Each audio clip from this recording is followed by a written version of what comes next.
नमस्कार दोस्तों, मैं हूँ मनविंदर और मेरे चैनल पे आप सभी लोगों का बहुत स्वागत है। 26 अक्टूबर को कतर की एक अदालत ने भारत के 8 पूर्व नौसैनिकों को मौत की सज़ा सुना दी। ये बात आप सबको पता ही है, लेकिन कतर के कानूनों के मुताबिक फरियादियों के पास अदालत के आदेश के खिलाफ अपील दायर करने के लिए अब दिन बहुत कम बचे हैं। उनका जो कानून है वो कहता है कि 15 दिन तक आप अपील कर सकते हैं विदिन 15 डेज़, जिनमें से 7 दिन बीत चुके हैं। यानी कि मौत की सज़ा से बचने के लिए उनके पास सिर्फ़ 8 दिन का समय बचा है। देश के लिए ये चिंता का विषय है ही और सरकार बहुत कुछ कर भी रही है, लेकिन कुछ चीज़ें इस बीच में काफ़ी हैरान करने वाली हो रही हैं। लाइक कतर और तुर्की, इन दोनों के बीच में दोस्ती भी है, सबको पता है। अब तुर्की के जो राष्ट्रपति हैं एर्दोगन, वो ये कह रहे हैं कि हमास जो है आतंकवादी गुट नहीं है, वो आज़ादी के लिए अपनी लड़ाई लड़ रहे हैं, यानी कि वो आज़ादी के लड़ाके हैं, आज़ादी के मुजाहिदीन हैं। तो ये जो मसला है, ये पिछले 1 साल से चल रहा था और अचानक से ये कैसे गरमा गया और अब इसमें दिन भी बहुत कम हैं उनके कानून के अकॉर्डिंग। तो इसी पे आज बात करते हैं कि सरकार के पास अब क्या विकल्प बचे हैं। मेरे आज के बहुत ही ख़ास मेहमान हैं कर्नल शांतनु राय। उनको मैं जोड़ लेती हूँ और उन्हीं से जानते हैं कि अब आगे सरकार के पास क्या ऑप्शन है, किस तरीके से उनको बचाया जा सकता है। शांतनु जी नमस्कार, बहुत-बहुत स्वागत है आपका मेरे चैनल पे। Thank you for calling me on the show. क्या चल रहा है ये सरकार सैनिकों को फांसी की सज़ा से बचाने के लिए कौन-कौन से चैनल्स इस्तेमाल कर सकती है? दर्शक जानना चाहेंगे। मैं खुद समझना चाहूँगी इस बात को आपसे। मैडम, पहले तो ये जो 8 पूर्व नौसेना के अधिकारी है प्लस एक सेलर भी है, इनके नाम है captain Navjeet Singh Gill, ji. Commander Purnendu Tiwari, captain Saurabh Vashisht, captain Rajeev Gupta, captain Virendra Kumar Verma. ये मेरे एनडीए के कोर्समेट हैं और बहुत ही अच्छे मित्र हैं। ओके। उसके बाद है कमांडर सुगुनाकर हुँ। पकला, कमांडर अमित नागपाल और एक उनके वारंट ऑफिसर है सेलर राकेश। हुँ, हुँ। अब ये जो 8 लोग हैं, ये बेसिकली छोटा थोड़ा बैकग्राउंड दे दूं। श्योर, मोरा sure. Global technologies and consultancy service में काम कर रहे थे, जो कि एक रॉयल ओमानी फैमिली के एयरफोर्स में रिटायर्ड अफसर इनका सीईओ था इस कंपनी का। जी। अभी कतारी आर्मी हुँ, को हुँ। ट्रेन करने के लिए या नेवी को ट्रेन करने के लिए प्राइवेट कंसल्टेंसीज का हेल्प लिया जाता है, बिकॉज इनके अपने एकेडमीज हैं नहीं। जी। सो नेवल ऑफिसर स्पेशली बिकॉज समुद्र है इनके चारों तरफ, तो से नेवल ऑफिसर्स इससे पहले भी 75 के करीब retired naval officers and different ranks के लोगों ने इनके आर्म फोर्सेस के लोगों को ट्रेन किया है। एंड इस मुहूर्त पे 7 लाख से ऊपर भारतीय नागरिक वहां काम कर रहे हैं, बिकॉज डिफरेंट फील्ड्स में। बिकॉज कतार में पैसा तो है, ऑयल है, बट टेक्नोलॉजी को चलाने के लिए लोग नहीं है, तो दूसरे देशों से लोग आके वहां काम करते हैं, जिसमें इंडियंस आर आल्सो देयर। अगर इनको फांसी की सजा हो जाए तो it will disturb relations between India and कतार। प्रेजेंटली इंडिया और कतार के रिलेशंस काफी अच्छे हैं, बिकॉज डिफेंस कॉरपोरेशन पे काफी चर्चा होता रहता है। दोहा में जो डिमडेक्स एक एग्जीबिशन है डिफेंस कोऑपरेशन का, इसमें इंडिया और इंडियन आर्म फोर्सेस के वेपन्स इत्यादि का शो किया जाता है, जो कि काफी बड़े पैमाने पे होता है। Plus 40% of the LNG liquefied natural gas है, हमको कतार से मिलता है। और raw material, construction materials for raw construction items and building materials, India is at the 3rd number Qatar को सप्लाई करने में। तो there are lot of industrial and economic ties also, but इस मुहूर्त पे थोड़ा सा डिस्टर्ब हो गया है India and Qatar relations because of our sidings with Israel and Palestine. As you all know, Palestine को मुस्लिम ब्रदरहुड हो या Muslim countries are backing it, और हमास को एक फ्रीडम फाइटर का दर्जा दिया गया है, जबकि US, UK, European countries and also India consider it, और एटलीस्ट हमास का जो मिलिट्री विंग है उसको टेररिस्ट ऑर्गेनाइजेशन का दर्जा दिया हुआ है, जो कि Muslim countries have not liked it. India का इसमें बहुत अच्छा स्टैंड है। मैं इस गवर्नमेंट का एक बहुत ही डिप्लोमेटिक अप्रोच बोलूंगा, इसराइल का साथ दे रहा है, but then they are not giving support to Israel's bombarding the Gaza Strip civilians, जबकि इंडिया ने इवन जो हॉस्पिटल पे बॉम्बिंग हुआ था उसको नकारा है। तो this is one of the reasons why Qatar को थोड़ा सा धक्का लगा है। Qatar had thought that India will support their cause for Palestine, क्योंकि ये इसके बाद ही अचानक ये जो फर्स्ट इंस्टेंस ऑफ कोर्ट जो कि कतार में हुआ है, जिसमें इनको डेथ पेनल्टी दिया है, it has happened after the Israel Palestinian fiasco. इनको बेसिकली जो पता चला है, जो थोड़ा बहुत खबर लीक हुआ है, बिकॉज चार्जेस ना कतार गवर्नमेंट ने हमको किसी को बताया है अभी तक, ना इंडियन गवर्नमेंट को जो पता चला है उन्होंने भी कुछ लीक किया है। चार्जेस ये है कि ये जो 8 पूर्व सैनिक थे, ये इसराइल के मोसाद के लिए स्पाइंग कर रहे थे, स्पेनियोज का इन पे चार्ज लगाया है, जो पता चला है, जो है ग्रेव। बट ये मेरा खुद का सोचना है कि ये जो अफसर्स हैं जिन्होंने इतने शान से भारतीय नौसेना में नौकरी करके सेवानिवृत्त हुए हैं, इस काम को करेंगे, वो भी किसी दूसरे देश के लिए। ये किसी साजिश का शिकार बने, क्योंकि जो सीईओ है जो अरेस्ट हुए थे इनके साथ, उसको क्यों डिपोर्ट करके छोड़ दिया गया नवंबर 22 में, और इन लोगों को जब अगस्त में अरेस्ट किया था, अक्टूबर में इनको कंसुलर अप्रोच दिया गया था, इंडियन एम्बेसी को अप्रोच देम, फैमिली से मिलने का इनको परमिशन दिया है। तो इस जेंटलमैन को क्यों छोड़ दिया और इस कंपनी को रफा कर दिया गया है? सो ये थोड़ा सा सोचने वाला बात है कि इनको शायद कतारी गवर्नमेंट स्केपगोट बना रहा है, because they are not allowing them to meet their family।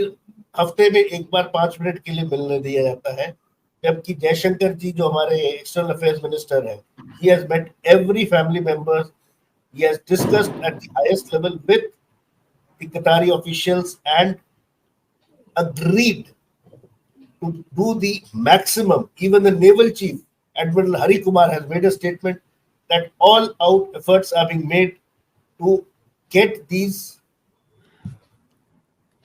naval officers back, and if found guilty, their sentences be done in India and not in Qatar. So let us see क्या होता है. Secondly, इसके आगे अभी हमारे पास options क्या क्या है. पहला ऑप्शन है कि हायर कोर्ट में कतार के अपील फाइल करें, जिसका बहुत ज्यादा फायदा होगा नहीं, क्योंकि जो जुडिशरी है वो कतारी ही है. So there thought process will be the same जो कि लोअर कोर्ट में रहा है. सेकंड है इंटरनेशनल कोर्ट ऑफ जस्टिस में अपील करें, जैसे कि पाकिस्तान में एक और नेवल ऑफिसर कुलभूषण जाधव को अरेस्ट कर रखा है और उसके ऊपर भी डेथ सेंटेंस दिया गया है. बट देन इस केस में और कमांडर जाधव के केस में फर्क यह है कि with Qatar our relations are much better. Pakistan के साथ तो आपको पता ही है, वो तो अपना उल्लू सीधा करने के लिए कुछ भी करने को तैयार है. तीसरा है क्षमा मांगा जाए, सीक पार्डन, जो कि इस मुहूर्त पे कतारी गवर्नमेंट में नॉट अग्री. चौथा ऑप्शन है यूएन से या ह्यूमन राइट ऑर्गेनाइजेशन से प्रेशर डाला जाए for the Qatar government to take action to release these people, जो कि बहुत अच्छा नहीं होगा. Because the final option is if Modi ji, जो कि ऑलरेडी सोच चल रहे हैं कि हमारे prime minister will not leave any stone unturned to free these naval officers, because उनका अमीर के साथ, फैमिली के साथ पर्सनल ताल्लुक है. So it is the final step will not be deterred, and I am sure Modi ji ने एक बार ऑलरेडी बात कर चुके हैं, and talks will keep going on till something positive happens. अभी ये जो पूरा साजिश है, I will just take a few minutes and give a small background to the whole story. Basically, there is also Iran, Italy coming into the whole picture, because the submarines were being bought from Italy, and India doesn't have any deal with Italy. But these officers, I supposedly had visited Italy from this company. अब क्यों visit किया था ये पता नहीं है. कतारी government को लगा कि इनका तो वहां जाना बनता नहीं, बिकॉज इंडिया और इटली में कोई सबमरीन डील है नहीं. So that was one of the reasons. Suspicion came up, investigation हुआ है, और बाकी का जो कार्रवाई हुआ है आप लोगों को सब खबर में पता है. तो ये जो Qatar, Iran, Italy and there is a Chinese angle also, ये सब 1970s में स्टार्ट हुआ, जबकि ईरान में the Shah was overthrown and Ayatollah Khomeini took power. उस time Al Thani family used to rule Qatar, and it was one of the most modern, Qatar is one of the most modern countries of the Emirates. So basically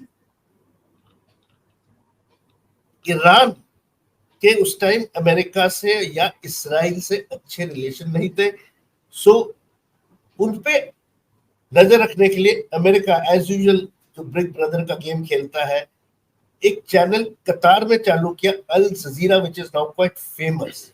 जी. ये target करता था gulf के states पे, UAE के जो Prince थे, Saudi के princess पे, बट कतार के अल थानी फैमिली के कोई करप्शन इश्यूज नहीं सामने लाते थे.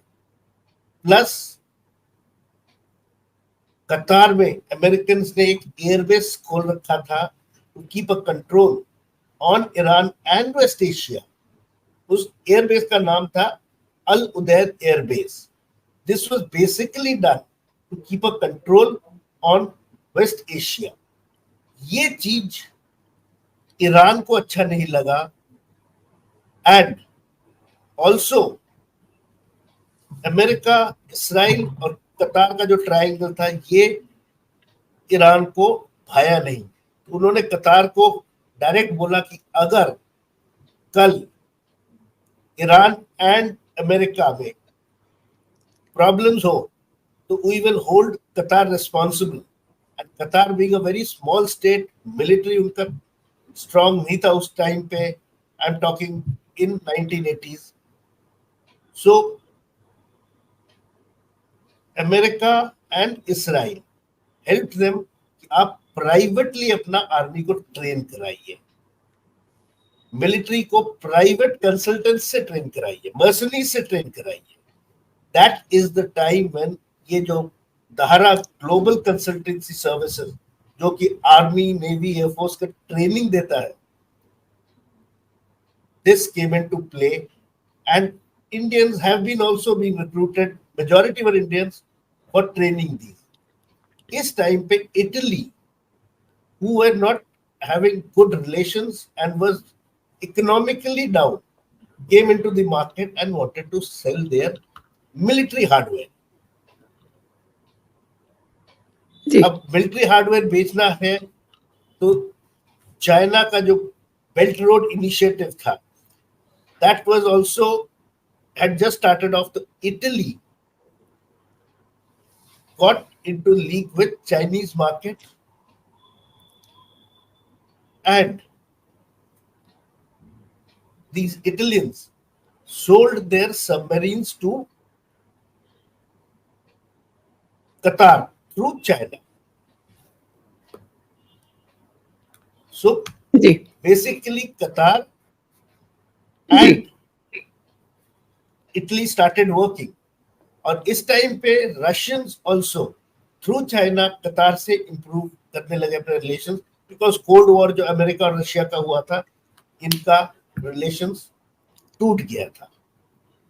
एंड इस टाइम पे when the West Asia started joining up, the Muslim Brotherhood also started coming up, Iran, तुर्की, कतार, ये एक रिलेशन बढ़ने लगा। Qatar and Iran today have very formal and better relations than previous times. इस पूरे इसमें there is a major general also of the Qatari army who was involved, whose name has not been leaked out, but he has been suspended off and deported again. ये नाम किसी को पता नहीं चल रहा है, but there is somebody who is involved in this from the Qatari army. Colonel Shantanu ji, आपने जो जानकारी दी है, मैं ये जानना चाहती हूँ कि अब आप देखिए पाकिस्तान, कतर दोनों भाई-भाई हैं। हमास इनके भाई हैं। एंड पिछले दिनों जो बाइडेन ने 2 बार एक बात कही है कि उन्हें ये लग रहा है कि जो इज़राइल की वार है, वो कहीं न कहीं उनको ये लग रहा है कि ये जो इकोनॉमिक कॉरिडोर है, उसकी वजह से छिड़ी हुई है। मैं वहीं पे आ रहा हूँ आगे। हाँ, अभी just let me complete my question. Please. तो ये जो इनका एक कहना चाहिए कि गुट बना हुआ है। इधर तुर्किया ये कह रहा है कि हमासी जो हैं वो आतंकवादी नहीं है, वो आज़ादी की लड़ाई लड़ रहे हैं। तो ऐसे में अब भारत को क्या करना चाहिए? वही आ रहा था क्योंकि इसमें ये एक बहुत बड़ा गेम है। जी, अभी आईएसआई जो एजेंट्स है, पाकिस्तान के आईएसआई एजेंट्स का भी इटली में फुटप्रिंट्स पाए गए हैं related to this submarine which is being sold off to Qatar. So जी, then these officers have also visited Italy in relation with this deal which is going to happen. Israel का जो मोसाड है, CIA है, ये भी इसमें involve है, और ये जो 8 ऑफिसर्स है हैव बिकम अ प्यादा in the whole bigger game. Because जी, ये जी। जो मेजर को सैक किया, जिसकी मैं बात कर रहा था, कंपनी के सीईओ को डिपोर्ट कर दिएगा वापस ओमान, उन पे क्यों नहीं चार्जेस लगाए गए? Why only on these 8 officers? And then now, because there is this India middle east corridor, जिसमें Qatar is not a part, Israel, Saudi and all are part of it. That also has ruffled feathers with Qatar. Qatar has not been made part of this complete thing. Then, one more one more thing, इस समय Gaza पे जो कुछ भी हो रहा है, दुनिया 2 हिस्सों में बटी हुई है। मुस्लिम कंट्रीज़ इज़राइल के साथ हो गए हैं और सॉरी, फ़लस्तीन उल्टा के बोल, साथ हो गए हैं और इज़राइल जो है वो अपने बचाव में जो कुछ भी वहाँ कर रहा है, गाज़ा पट्टी में। आज भी काफ़ी कुछ हुआ है और वहाँ पे देखिए बहुत नुकसान हो रहा है। लड़ाई में किसी का फ़ायदा नहीं होता है और फ़ायदा अगर किसी का हो रहा है, तो वो है हमास। शैतान लोग हमेशा फ़ायदा उठाते हैं और सोचने की बात ये भी है कि अब जो सिचुएशन बन रही है, उसमें भारत क्या कदम उठाए? क्योंकि भारत ने तो दोनों को ही हेल्प किया है, फ़लस्तीन के लिए भी सामान भेजा है इंडिया से, उन्होंने इज़राइल के लिए भी सामान भेजा है। और दूसरी बात ये है कि हमारे जो देश के प्रधानमंत्री हैं, नरेंद्र मोदी जी, उनके लिए पूरा देश उनका परिवार है। वो किसी से बैर नहीं रखते हैं। तो अब हमारे ही जो पूर्व सैनिक हैं, उनके साथ अगर कतर ज़रा भी कुछ करता है, तो फिर मतलब स्थिति बड़ी खराब हो जाएगी। आप क्या देख रहे हैं उस पिक्चर को? मैं इसमें यही आ रहा था कि अगर जिसके मेरे को लगता है कि Modi ji will step in and situation को, जैसे उनकी आदत है, काबू में लेंगे अपना। बट इन केस अगर इनको फांसी का सजा हो जाता है because of all these reasons, जिसमें कतार has felt left out, even ये जो I2U2 जिसको वेस्ट एशिया क्वाड कहते हैं, इसमें भी Qatar and Iran have not been taken into the whole gambit. It is Israel, India, UK, US.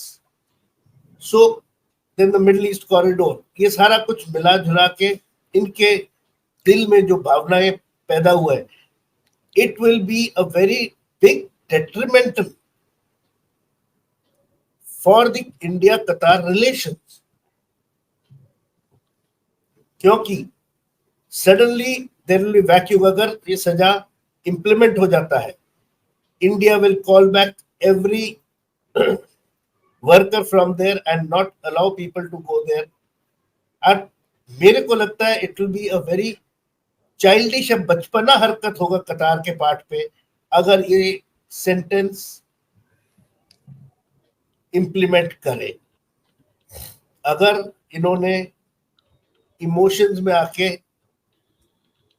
ये सेंटेंस कैरी आउट किया है, they should open up and talk to Indian diplomatic channels so that via media can be found out the findings, investigations के जो findings है, Indian diplomatic या investigating agencies के साथ share करें, so that a solution can be found. If they are guilty, supposedly, which I am sure they are not, या then required punishment can be given as per the laws of our country, and they will, Qatari government will be kept updated on the thing। हमने भी तो जब तो Italians ने केरला में 2 sellers मछुआरों को मारा था, उनको जेल में रखने के बाद then we have handed them back to Italian government. ये आज से जी। करीब 5-7 साल पहले की कहा बात है। हुँ, We hmm. have given them back to their own government to please take action as per them। जी। मछुआरों का तो लॉस हो गया था, जो गरीब मछुआरे थे, क्योंकि वो सेलर्स ने अपने सेफ्टी के लिए फायर किया था शिप के अज्ञात विषय में। तो same case here, why make जी। Somebody a scapegoat of a bigger game plan of the other country of different levels? I am corner sure. One one more thing, मतलब आपको क्या लग रहा है, जो बाइडन ने 2 बार ये वाली बात दोहराई है कि मिडल ईस्ट यूरोप के इकोनॉमिक कॉरिडोर को अहम वजह माना जा रहा है, इज़राइल और पैलेस्टाइन की लड़ाई को। अगर वो कोई बात कह रहे हैं, तो सोच समझ के कह रहे होंगे, लेकिन जिस समय इस चीज़ की घोषणा हुई थी, G20 में प्रधानमंत्री नरेंद्र मोदी ने इसकी घोषणा की थी, तो इसमें केवल भारत का ही फ़ायदा नहीं है, ये बड़ी लंबी चेन है। इसमें इसमें इसमें फ़ायदा बहुत लोगों का है, लेकिन नुकसान जो है इसमें, वो चाइना का है। क्या कहते हैं आप? यस, नहीं, फायदा इसमें देश के हर किसी का है, starting from India, West Asia के countries, US also, and European country, because the trade line will open up and it जी, will give a challenge to the Chinese Belt Road Initiative जो इन्होंने अपने स्वार्थ के लिए किया है. जी। China has done it for its own vested interest. हुँ। तो ये जो चाइना भी आजकल हर जगह पे रेजिस्ट इंडिया एक मोशन चला रखा है, या रेजिस्ट डेवलपमेंट, या अपने आप को एक सुपर पावर बनाने के लिए यूएस को भी चैलेंज कर रहा है, जिससे यूएस के जी, भी दिमाग में कुछ ना कुछ डाउट्स आ रहे हैं, because that is why different forums are being created, like the AUKUS, then the I2U2, जी। then POD, and various other forums which are there. Hmm. And US is also agreeing, जैसे G20 में अभी global south को, African union को भी include कर लिया है, सो दैट जी, everybody can grow and China can be slowly left out. जी। एक चीज़ और है ना, आप देखिए कि इस समय प्रधानमंत्री के जो नीतियाँ हैं और भारत का जो पोज़ीशन है, वो बहुत जल्दी पूरे विश्व में तीसरे स्थान पे आने वाला है। तो शायद से चाइना को ये चीज़ पसंद नहीं आ रही है। दूसरी बात ये है कि हमास के जो लड़ाका हैं, उनको ट्रेनिंग चाइना में दी जा रही है। इज क्या पॉसिबल कहते हैं आप? ट्रेनिंग वहां हो रहा है, बिकॉज नहीं तो नो, इतने the missile. Way the way वहाँ पर स्कूलों से होती हुई जो टनल जा रही हैं, सुरंगें, मस्जिदों के नीचे से सुरंगें जा रही हैं, ये तरीका चाइना में बहुत आम देखा जाता है। किसी को वहाँ पता नहीं चलता, ऊपर बड़ा नॉर्मल लाइफ होती है, और एक आप जीने से नीचे उतर के देखिए तो वहाँ पूरी दुनिया बसी हुई है। तो नहीं, ये this, जी, यू प्लीज़ कैरी ऑन। ये जो आप बता रहे हैं बहुत सही है. ये जो way of creating tunnels and living in shanties, ये कॉन्सेप्ट ऑफ चाइनीज लिविंग काफी हद तक है, because they have a habit of shrouding their whole lifestyle in exactly, secrecy. Exactly. Open नहीं रहना चाहते हमारी तरह. अभी गाजा में जैसे it is like a subway metro की तरह अंदर टनल बनाया हुआ. इतना पैसा टनल ना बना के अगर गाजा के लोगों पे खर्च कर दिया होते हो, 2 मिलियन लोगों पे, Gaza would have been a booming economy, जबकि उसको एक ओपन जेल कहा जाता है.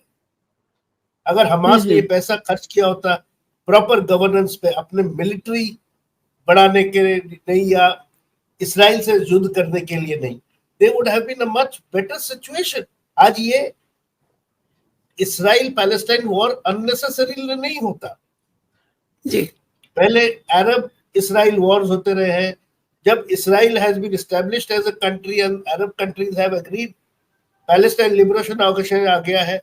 जब यसर अराफत चले गए, PLO वाज एक्सेप्टेड, तब हमास वाज क्रिएटेड. तब हमास ठीक भी कह एक रहे हैं। फ्रैंकेस्टाइन ने, किसी और ने क्रिएट किया था, क्योंकि Israel military into power check, but then देखिए, हमास हो, आईएसआई हो, ये सब मौसेरे भाई हैं आपस में। द थिंग इज़ कि चलते-चलते ये मैं ज़रूर आपसे जानना चाहूँगी कि जिन ऑफ़िसर्स पे ये चार्ज लगा रहे हैं जासूसी का, आपने चूँकि मुझे स्टार्टिंग में ये बताया कि एनडीए में वो ऑफ़िसर्स आपके साथ रह चुके हैं। आपको क्या लगता है एक ट्रेन्ड, एक रिटायर्ड कोई भी आर्मी का ऑफ़िसर वहाँ जासूसी करेगा? Do you think so? ये मैं सीना ठोक के कह सकता हूं कि ये लोग एस्पियनेज में इन्वॉल्व नहीं है। अगर इनके यही हैबिट्स होते तो why not when they were part of the Indian navy, उन्होंने एग्ज़ैक्टली। अपना पूरा नौकरी करके सेवानिवृत्त हुए हैं and then they are working in a foreign country, वो क्यों दूसरे किसी देश के लिए जाके एस्पियनेज करेंगे हुँ, हुँ। जिसपे उनका लेना ना देना। They have gone to train their arm forces, they would have trained and come back. ये तो किसी बड़े गेम का शिकार बने हुए हैं एंड जी। knowing these officers personally, I can vouch that they are not those types. आपने मेरे चैनल के लिए इतना समय निकाला, मेरे दर्शकों को जानकारी दी, बहुत-बहुत शुक्रिया आपका। जय हिंद। जय हिंद।